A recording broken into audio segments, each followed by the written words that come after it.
Otep, cher Kamit, je vais faire un petit partage avec vous, une fois de plus, en ce qui concerne l'argent. Et cette semaine, je vais parler un peu plus de l'argent parce que, voilà, je vois euh, la jeunesse, surtout celle du Cameroun, qui est encore, je vais dire, encore naïve, qui se laisse encore, autant que moi, manipuler par l'apparence, par des personnes qui vont les proposer de l'argent, parfois sans prendre quelque chose concrètement, physiquement, en échange, c'est-à-dire les dons.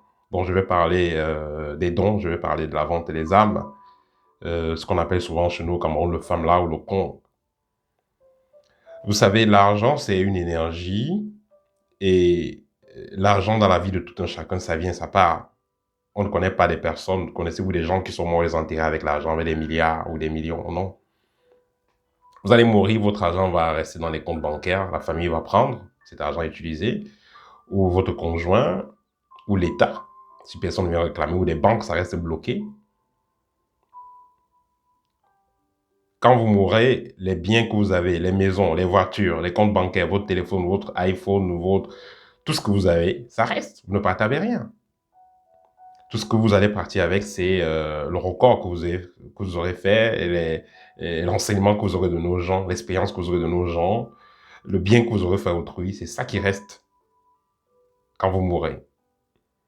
Donc, l'argent, c'est une énergie qui vient et qui part dans la vie de tout un chacun. Il y a des moments, vous qui me suivez, peut-être maintenant vous êtes, je vais dire, peut-être maintenant vous êtes financièrement équilibré, mais il y a de cela quelques années, vous aviez des difficultés.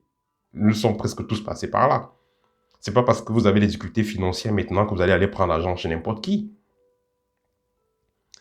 Quand on parle de femmes là, ou de vivre ou mourir jeune, c'est-à-dire quoi, quelqu'un a besoin d'argent, il va faire un contrat avec une secte ou avec un sorcier, on va lui donner une forte somme d'argent et il va mourir après un certain nombre de temps.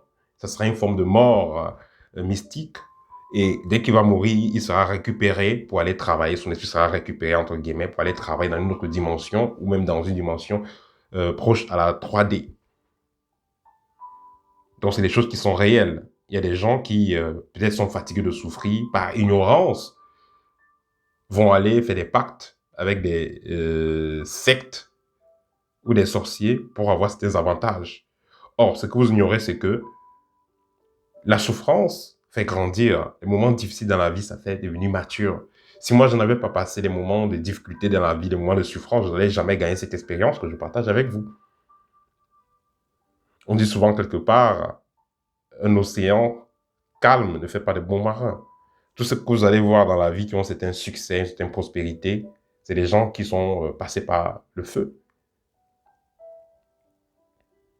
Même dans la Bible, ceux qui sont chrétiens, quand on parle de la résurrection de Jésus, quand il sort, quand on parle de résurrection, avant la résurrection, il y a d'abord la descente aux enfers. Donc on dit que la vie, ça a toujours été comme ça. Pour qu'il y ait le soleil, il faut qu'il y ait les ténèbres. Même la lune, elle n'apparaît que dans la nuit, quand c'est noir. D'une façon de dire que l'univers a été fait comme ça. Avant, et ça renvoie toujours, ça renvoie également à cette phrase, après la pluie, le beau temps. Il y a les moments difficiles dans la vie, mais c'est pas pour dire que c'est la fin de la vie de quelqu'un. Donc c'est pas parce que vous n'arrivez pas à payer vos factures maintenant que vous allez aller vous prosterner devant quelqu'un dont vous ne savez l'origine des finances. Vous allez vous prosterner pour demander de l'argent. Il faut savoir que, puisque l'argent c'est une énergie, ça se manipule, les énergies. Il y a des sorciers qui sont passés maîtres à l'art de manipuler les énergies, à l'art de magnétiser. Ils peuvent très bien programmer l'argent, magnétiser cet argent. Derrière cet argent, on met des esprits, on met des démons et on va partager cet argent. J'ai suivi une influenceuse, là je ne vais pas prononcer son nom pour lui faire la publicité. J'ai suivi une influenceuse qui partage de l'argent au Cameroun. Des grosses sommes, des 5 millions, des 4 millions. Il faut être très naïf pour aller prendre ce type d'argent. Quand vous avez travaillé votre argent normalement, vous avez hérité même de l'argent, il y a des conditions pour dépenser cet argent parce qu'il y a des gens que cet argent permet de nourrir. Vous ne pouvez pas dépenser cet argent n'importe comment. Et quand vous voulez même dépenser de l'argent, quand quelqu'un a eu un argent qu'il a eu, qu'il a eu ça dans une voie matique, quand il veut déplacer cet argent, il va veiller à ce que ça aide réellement. Et les gens que vous allez voir dans les réseaux sociaux, pour dire ils partagent de l'argent, il y a plein qui sont des fruits de certaines loges satanistes. Il y a plein qui sont juste comme le porte-flambeau de certaines loges satanistes. Donc, ces membres-là vont se regrouper, vont faire des incantations sur de l'argent et on va donner au porte-flambeau de la loge, va partager ça. Les gens, beaucoup de gens sont utilisés, beaucoup de gens sont maintenant comme des bras des loges satanistes, des loges magnifiques. Plein sont des bras et se positionnent dans des réseaux sociaux juste pour aider, pour faire des choses. Mais ceux qui sont naïfs vont tomber dans le piège. Donc, ces gens vont nous prendre de l'argent, ils ont préparé, ils sont réunis. On a pris une certaine somme, on dit partage. Derrière cette somme, on va mettre des esprits. Vous allez prendre l'argent, vous montez dans la moto fait l'accident. Vous allez prendre l'argent, vous achetez à manger, votre enfant tombe malade, il meurt. Vous allez prendre l'argent, vous achetez quelque chose, vous offrez à votre maman, après, ou c'est le tonnerre qui va la frapper, ou c'est quoi, elle va mourir. Donc, rien ne se donne pour rien. Et ceux qui sont dans ces loges-là connaissent très bien les lois spirituelles. Vous allez prendre l'argent d'un sorcier, allez invoquer vos ancêtres, allez faire vos libations, allez prier à l'église. Rien. Il a appliqué les lois que vous ne maîtrisez pas et il va vous dominer. Ça te coûte quoi de supporter quelques semaines, quelques années de galère? Le temps pour toi que ton étoile puisse s'activer et commence à briller. Ça te coûte rien. Le temps est illusoire. Tu peux galérer maintenant, mais demain tu seras bien. Il y a beaucoup de gens, que ce soit dans la musique, que ce soit dans le sport, peu importe le type d'activité, il y a plein qui ont bien galéré. Et après quelques années de galère, ils ont enfin vu le soleil se lever et leur vie a vraiment décollé. Donc c'est un passage normal.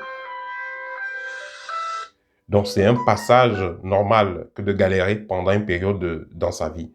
Tout le monde, dans la vie, il y a des hauts et des bas. Presque tout le monde, presque tous les gens que vous allez voir qui ont du succès sont passés par là. Donc si vous avez des moments difficiles, c'est pas la fin du monde. Serrez la ceinture. Un instant, je vais envoyer. Voilà, c'est des moments difficiles. Serrez la ceinture, ça va aller. Et voilà, n'allez pas prendre l'argent de n'importe qui parce que vous ne savez pas où est-ce que la personne a pris son argent, qu'est-ce que la personne prendra en retour. Et vous allez voir, quand ces gens vont vous donner de l'argent, on va vous demander de prendre les photos. On va demander le nom complet. Pour faire les Orange Money, il faut le nom complet. Et tous ces noms-là sont enregistrés. Toutes les photos des gens-là sont enregistrées.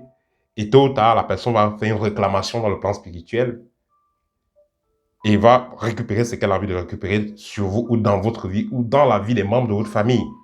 Donc, allez donc prendre de l'argent dû à des farotages, à des personnes qui sont en train de partager dans les réseaux sociaux. Ce n'est qu'une forme de vivre ou mourir jeune, ce n'est qu'une forme de... Désolé. Ce n'est qu'une forme de piège.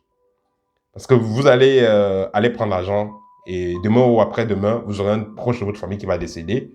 Et quand on va faire des enquêtes spirituelles, on va dire que c'est vous qui avez sacrifié la personne. Vous allez dire que non, c'est pas vous, vous n'êtes de rien. Or, vous êtes allé prendre l'argent de quelqu'un, la personne a travaillé son argent. Cet argent vient d'un plan mystique bien, d'un programme mystique bien élaboré, bien travaillé. Et vous allez tout simplement prendre cet argent. Quand vous prenez cet argent, sachez que vous prenez les esprits qui sont derrière cet argent. Et ces esprits-là, puisque vous ne les maîtrisez pas, ils vont plutôt contrôler votre vie. Voilà. Et comme on dit souvent, quand le diable te donne 5 francs, il récupère 1 milliard. Donc faites très attention. Vous avez des difficultés financières, il y a des rituels que je propose pour débloquer les finances. Faites ces rituels qui sont naturels et simples. Restez en harmonie avec l'univers que d'aller prendre l'argent d'un sorcier. Vous ne savez pas comment le sorcier travaille son argent. Parce que ça ne va vous servir à rien. Donc, dans les jours qui viennent, je vais encore partager les rituels. Soyez plutôt courageux. Ceux qui ont les moments difficiles, ceux qui ont des blocages financiers, ça va aller. Chaque chose a son temps. Il y a la période, il y a la saison de l'hiver, il y a le printemps, il y a l'été. Après, l'automne revient. Après l'hiver, ainsi de suite. C'est comme ça que la vie fonctionne. Voilà. Donc, il y a les hauts, il y a les bas. C'est pas parce que vous êtes dans la période basse maintenant que vous allez aller prendre l'argent qui vient n'importe où, qui vient de n'importe qui. Voilà. Donc, je partage ça avec un cœur. Et j'espère que vous allez aussi partager ce message pour que ça puisse aider la jeunesse. Voilà. L'avenir est merveilleuse quand vous restez en harmonie avec vous-même, avec votre entourage. Ça ne peut qu'être merveilleux. Donc, évitez d'aller mettre les mains, évitez d'aller prendre des choses qui vont vous dépasser. Voilà, ça c'était mon partage pour aujourd'hui. Au TEP et à très bientôt.